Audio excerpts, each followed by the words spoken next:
Tonight's historic debate between the president and former President Trump. Sitting president has never faced a former president in a debate. Both candidates laid out their visions on key issues like the economy, immigration, and abortion access. And KMBC9's political reporter Michael Mahoney is here in studio with a breakdown from tonight. Michael.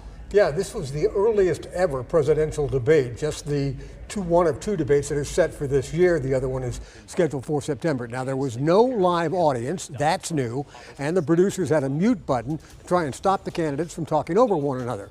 And with the polls showing many voters have already picked their candidate, this is a big opportunity for both campaigns to appeal to that small percentage of undecided voters.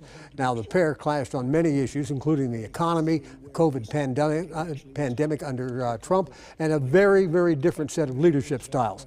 The most difficult moment for President Biden, perhaps, came when he appeared to lose his train of thought during answering a question. Here's that moment. Making sure that we're able to make every single solitary person eligible for what I've been able to do with the with the COVID. With dealing with everything we have to do with. Look, if we finally beat Medicare. Now, this is the first time that these two met and with each other in person since the last time they debated 4 years ago during the campaign. President Trump called President Biden a criminal, his word. Biden said that Trump was a convicted felon and made note of that several times. There were several angry exchanges between the two. This one appeared near the end of this 90-minute debate. I wish he was a great president. I would rather have that. I wouldn't be here.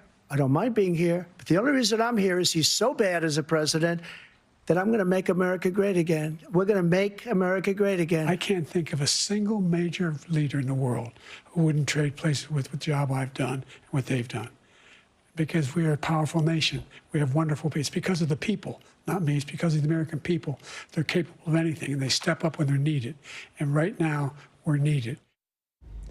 Now, when one candidate was talking, the microphone of the other, as you may have seen during the debate, was turned off. Now, there were a couple of times where each tried to talk over one another, but the viewers at home couldn't hear that very clearly, what was being said from the off-mic remarks, and they weren't very long to begin with. As President Biden and former President Trump debate tonight in Atlanta, they have one more scheduled in September, and it'll be on ABC.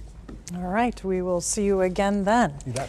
We have a whole recap of tonight's debate with timestamps right now at KMBC.com. You will find it at the top of the home page.